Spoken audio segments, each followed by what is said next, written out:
Game is looking fantabulous.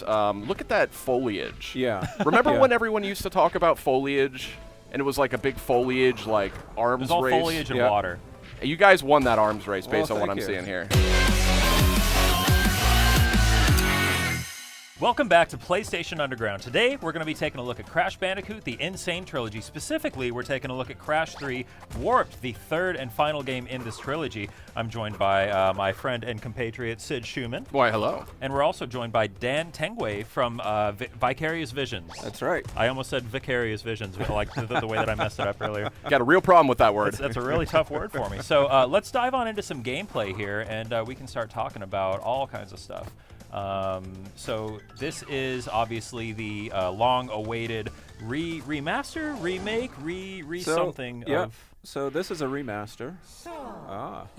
You want to go?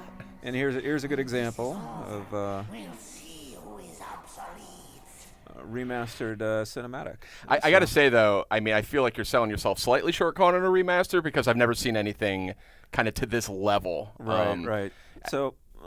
So yeah, we consider it kind of a AAA remaster. Okay. And our team's been very experienced making AAA games, and we've tried to treat this as we would any other title we make, original or not. So a lot of love and care has gone into this. I mean, we just take a step back real quick and just kind of look at the scene. I mean, Look at those physics. They didn't Yes. have this kind of stuff back on the PS1. Come on. Remaster. Only with Yeah. the power and precision. By the way, we're seeing this on. So this supports Yeah, PS4 yeah. Pro. yes, it does. And tell me a little bit about what you guys are doing on the PS4 Pro Yep. version. So for the PS4 Pro, we've enhanced the graphics and upped the resolution to look even sharper and more colorful than ever. Nice. So we're sticking with 1080 here for YouTube, but game is looking fantabulous. Look at that foliage. Yeah. Remember Yeah. when everyone used to talk about foliage, and it was like a big foliage, like arms It's all race? foliage and Yeah. water. You guys won that arms race Well, based on what I'm thank you. seeing here. Yeah, no, that was a big push for us. I think, you think back when Crash Bandicoot first came out on the PlayStation 1, and it was, by my eyes, probably the best looking game on the PlayStation 1. And that's a huge legacy to live up to. So, when we took this on, we said we've got to make that big of an impression. And I like to think that, I mean, we've got beautiful amounts of foliage. It's just a lush environment. And obviously, as we've seen, both Crash and his enemies just ooze personality. Okay, which Gonna is super go for important to that. us. Careful Go with for that the one. up. You gonna go for it? Oh! Almost. Yeah. Smooth. So, Although at least he got the one up. Yeah. so death is a large part of the Crash franchise, and we try to make sure that That's one way to do each it. death it needs to be funny, it needs to be amusing, and I think we have over like 100 death animations in the game. Really? It's pretty crazy. Oh yeah. So what does that process look like when you're going back to the original games created by Naughty Dog and kind of redoing all this? How painstaking is that process of trying to get everything just right, but also Yeah. making it work in this Yeah. new version? It is, well, painstaking is a very good way of describing it. But we had the luck, I guess, of getting a hold getting a hold of the original level meshes. Oh, So that was kind of the cornerstone that we built on. And that allowed us to basically then remaster the gameplay, knowing that if we fit within those level parameters, it would at least be in the right direction. But, after that, it just involves a lot of iteration. It involves playing the original games. It involves, just scrubbing back and forth. It also really involves, I think, just having a team who's really fans of the original and know the original front and back. We've got some team members where this was the game of their childhood. And, I'll give you a good example, Jump. You know how critical Jump is for a platformer. of course. And so, we're like, oh yeah, Jump. Yeah, we got that. We had that in our previous games, and we implemented Jump the first time, and we go to them, they'll be like, yeah, no, you guys didn't get it. We're like, all right. So we go back to the drawing board, work on it again, and they're like, "Oh yeah, it's better. But you guys still didn't get it." And so we have probably iterated on Jump more than I think pretty much anything else in this game. Wow. Yeah. And but the end result, yeah, the end result will hopefully speak for itself. Well, yeah, it looks incredible, but it looks like it feels exactly like I remember it. Well, that was what we were shooting for. Yep. So it's good to hear. Yeah, it's always kind of a difficult bridge to gap, I guess, trying to revisit something that people remember in such a specific way. But if you go back and play the original Crash games, they're probably not quite exactly as you remember them. This looks like how I remember the old Crash games. Oh, that's great. Yeah, it's one of those things where we know, like I was saying before about the levels, you know you got to have certain things. That guy's in his underwear. Yes. Yeah, he blasted his robe off. You know, you have to have certain things that are exactly faithful to the original, but you also want to create just a little room for the team to kind of innovate and, you know, add their own stamp. Yeah. And add a few surprises so that, you know. Are there any specific examples of the team leaving their own mark on this that you can share?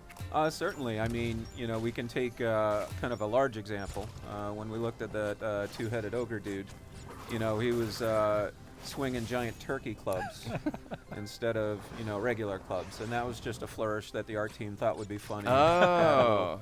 A little extra flavor to it. But, you know, taken on a broader level, we also decided to, you know, take some of the, well, I think it's the benefit of hindsight, I guess. You know, the game's been out 20 years, and, you know, fans have endlessly dissected it. So, you know, we were able to take, say, a feature that we thought worked really well for the third game and then apply it to the other two. The biggest of those would be time trials. Oh, cool. Time trials were a fantastic innovation at the time that was added exclusively for the third game and created a lot of longevity. But, you know, we had to build it, and we're like, well, geez, why don't we just add it to the first two games as well? Yeah. So now all games have time trials. That's 80+ levels of time trials for all the fans to just play over again and again. So pretty excited about that. Yeah, I don't think anybody will complain about that change. No, I Are don't there think any so. like forums that you're keeping an eye on where people say they replaced it with a turkey club? How dare they? They're besmirching the legacy of Crash. Well, I think after they watch this video, I'm sure it will appear on Reddit or NeoGAF, but I think people will enjoy the turkey club. It's fun. It fits. It fits perfectly. I enjoy it a lot. Just looking great though, and I noticed the audio seems to be greatly reworked. It feels very faithful, but yeah, you guys totally like re-recorded the score, I want to say, right? Yes, we did. We did get a hold of the original score as they were pressed on the original discs, and we were able to then take out the rhythm tracks. So that just pretty much helped us nail the tempo. And from that, we were able to layer new instrumentation to create a richer track that you're hearing now. This is awesome. I think that there's more skill involved in trying to play in such a way that you're showing off all the deaths, but not quite getting to a game over screen. So kudos on that. Yep. Takes great skill. So Crash Bandicoot, Crash 3 Warped actually first came out in 1998, I want to say? Yes, 98. Oh my god, I can't believe it's been that long. Yeah, so I feel old. It's been almost 20 years, which is incredible to say. What do you think that we've all learned as an industry and as game designers in the last 19 years? What have we learned? Wow. And how does that apply to your work on this game? Yeah. So I think for me what has been interesting, at least I'll speak for myself, I think more so than the industry as a whole. That would be very presumptuous of me. But for myself, I think one of the key lessons that we found in kind of modernizing Crash was, you know, we had really wanted to make sure that it was faithful and true to the challenge, but that didn't mean we couldn't go in and try to communicate some of those challenges more cleanly and try to make it so that, you know, players could better understand what was being asked of them so that they weren't necessarily always just learning by trial and error, but in fact could, you know, okay, I see that this similar pattern's coming up and, you know, I know how to deal with it now. I mean, these are not easy games. They are not, no. No. So you definitely, it looks like you've kept some of that, or a lot of that challenge here. Oh, absolutely. Yeah, especially by the time we got to Crash 3, I think that the designers were really starting to stretch their legs a little bit and have some fun with the designs. Yep. Yeah, no, it's actually quite amazing, almost from like a historical perspective, to see the evolution from Crash 1 to Crash 3 and see, Naughty Dog was learning each time they put out a game, and you can see how they changed their design and evolved kind of their thinking in order to get to the point that we're seeing right now, which is Crash Warped. And again, we have the benefit of hindsight, so we were able to apply a lot of those lessons across the board and just create kind of a more cohesive trilogy overall. Cool. Should we take a look at another level? Sure. And here we are. We are checking out Orange Asphalt. This is another level from Crash 3 Warped in the Crash Bandicoot N Sane Trilogy, coming out June 30th on PS4, I want to say. Is that right? That is correct. Look at that. Yeah. I know all my marketing. This is cool. See, I never played Crash 3, and this is kind of bananas to see this. I didn't know they were doing stuff like this. Oh, yeah. No, there's always been a trend of providing a little gameplay novelty in the Crash games. Starting with the original Crash Bandicoot, you had hog riding, and then they made that polar bear riding in Crash 2, and then they're like, well, let's add jetpack and a jet board. By Crash 3, they went all in. I mean, motorcycles, jet skis, planes, scuba gear. It's all there, and it's all here in the Insane Trilogy as well. So, and looking better than ever, I gotta say. I mean, yeah, this level's gorgeous. So here's a good example of a place where I'm sure you guys had to make a decision whether you were going to tinker with the original kind of gameplay feeling of this level, if you were going to put your own spin on it. Where did you guys land on that? Yeah. So the level itself is exactly the same as it was in the original games. The handling, we tried to get as close as we could, but in certain cases we found there were times that we could improve the handling in the vehicle mode specifically, because modern tastes, especially with vehicles and controls for those vehicles, has changed a little bit. So whenever we thought it was a good idea, we did that. I think that's most notable probably in like the plane and the jetpack handling. We spent some time on that. They certainly benefited from, having analog controls and things of that nature. This police force is not particularly efficient, I've noticed. No, they're they got room for improvement. I'd say that's a very polite way of putting it. Yeah. So, did you guys go back and re-record Aku Aku's famous voice line, or is that pulled straight from the original game? We did, in fact. Yes. Oh, really? Yep. Yeah, we found that. Did you track down the original guy? Overall, we found that the voice acting as pulled from just the disc really just wasn't of the quality that it needed to be for the PS4. I mean, it's been 20 years, right? Yep. And so we tracked down the original voice actors when we could, and when we couldn't, we found voice actors who had still worked with the franchise. We wanted to make sure they were familiar with it. I don't recall. I think it might be a new Aku Aku actor, but please. Sounds indistinguible. Yeah. Sid, can you do the impression of the Aku Aku sound? I've never tried it. I've never tried it. There you go. That's good. All right. I just pulled that out of nowhere. We'll hire you next time. All right. Taking a look at another level here? Yep. So this is the last level we have to share with everyone today. Awesome. Gone Tomorrow. Again, another beautiful level, which is why we wanted to show it off. But the other reason is that, Crash 3 Warped especially has a huge variety of environments. And so we really wanted to illustrate that Crash has gone beyond the jungle and the ancient ruins, and now he's in the future, a dystopian future ruled by Neo-Cortex. Now, there's a huge variety of environments, but there's also a huge variety of idle animations, and I'm hoping we can maybe get a look at one of those right now. Oh, sure. Yeah. So do nothing. Do nothing, and we will watch and wait. Something funny's going to happen. Skill comes in. He looked. That was He did as a subtle one. Yeah. Yep. Just took a peek. While we're waiting for Crash to do some awesome idle animations, we briefly touched on this before we started recording, but I wanted to ask if you guys have any favorite idle animations. I think Crash was one of the originators and really having fun with it, but there have been so many good ones over the years. Yes, I mean, certainly the Crash dance is a classic. I mean, everyone loves that one. Did you guys get we- mocap actors to come in? And No, these are all hand animated. I think actually one of our more recent favorites is we had a idol competition. oh, And we asked all our fans to submit ideas, and they went and, geez, I don't know how many submissions we got. It was hundreds and hundreds of submissions, but yeah, we picked one, and it's Aku and Crash playing volleyball with one another. oh, nice. Oh, that's And, funny. It's very, it's very charming. So we're really happy with how that one turned out. Awesome. I don't want to totally grind this to a halt, so feel Yeah. free to keep playing. Yeah, but we got thanks. the good one. We got the dancing. Yeah, I love idle animations. They're such an art form. they are. I like I think like Sonic 1 and 2 had really good They idle did. animations. They did. It's kind of a lost art too. It's Yeah. not something you see a whole lot anymore. Yeah. Well, I think at this point, a lot of games have just gotten so realistic that it's Yeah. part of the Yeah. general character's kind of Yeah. you know?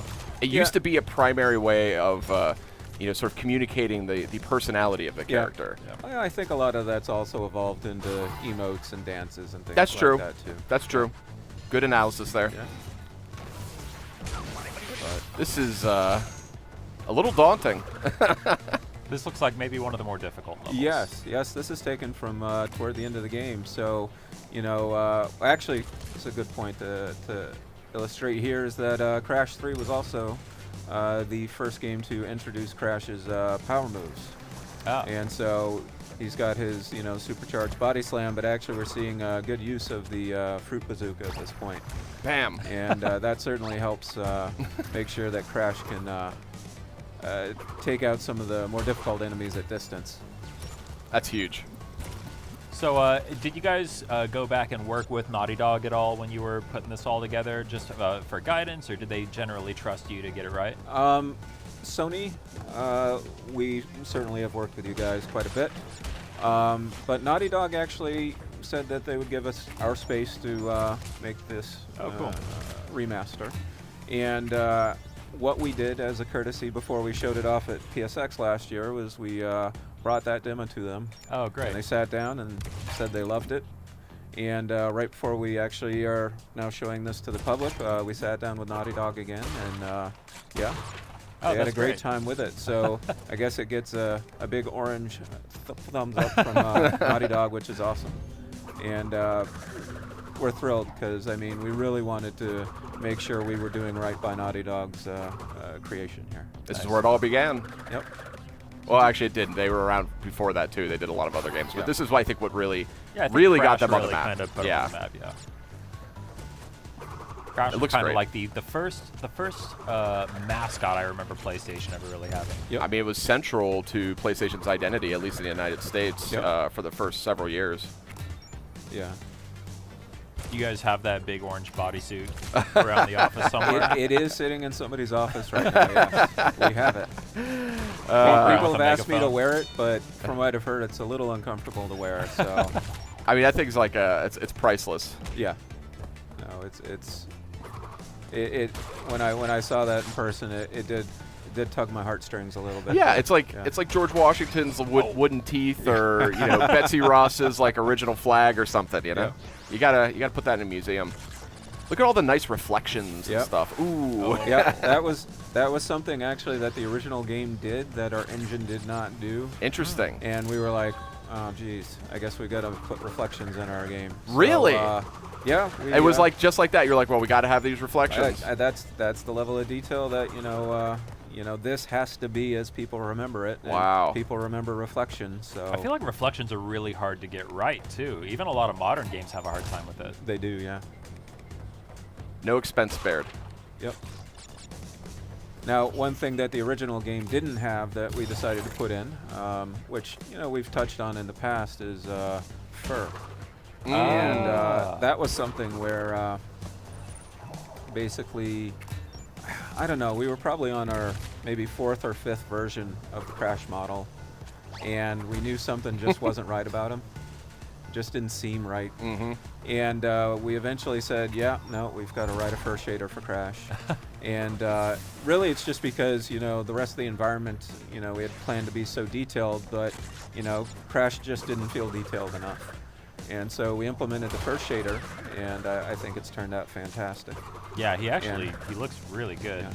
Yeah. And you know, the artists, you know, once you give them a tool, they're like, oh, so who else can we put fur on? Yep. Like, oh, you could do bosses, you know, maybe some of Crash's friends, you know, Polar. They're like, okay, cool. How about the goat? Can we put fur on the goat? Like, okay, yeah. And so pretty much soon enough, yeah, fur's everywhere in the game. This is by far Covered in probably, fur. Yeah. Furriest game ever. This is the furriest game ever. It is. In the truest sense. So, well, I mean, Dan, I got to say, it looks tremendous. I really love to see just a classic series like this treated with such love and care. well, thank you. And you know, I think we can all only hope that that other developers take you know, some inspiration here from the leadership you've provided on this, and kind of up their game a little on the remaster front. This is a whole new experience, yet strangely faithful to the original game. Well, thank you. That means that we've done our job. You Yeah, sure you guys have. really struck an incredible balance here. Are there any other just general like quality of life enhancements you guys are making, either when you're talking about the menus or just? Oh, absolutely, absolutely. I think you know, while the core gameplay, you know, we've really tried to make sure we've, you know, struck that balance. I think there were certainly room to make improvements in quality of life areas. I mean, to give you an example, the first game save game system was fairly non-existent, so we knew we had to overhaul that. And even within kind of the manual system, save game system that I had in the original game, we decided that, you know, a lot of players just use automatic saving these days. So, Yeah. so we've added some conveniences like that. You know, we've unified the user interface and the pause menu to just be a lot more accessible so that players can easily just pick up and play and get into the game. So nice. I mean, it just exceeds my expectations. Yeah, I like those little beauty shots you do, and you have the God rays streaming through. I mean, not what I think of when I think about Crash Bandicoot, but I'm loving it. Cool.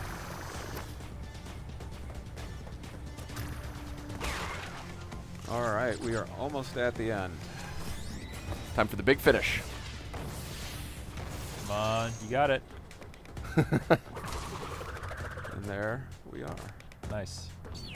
So that is Crash 3 Warped as part of Crash Bandicoot the Insane Trilogy.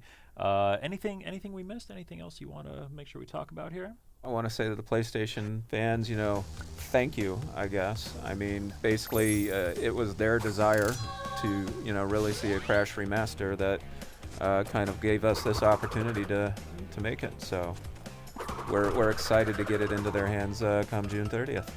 Fantastic. Dan, thank you very much. That's Crash Bandicoot, the Insane Trilogy, out June 30th on PS4. Sid, thanks for joining us. And Dan, thank you for joining us. Stay tuned. We'll have more on Crash soon.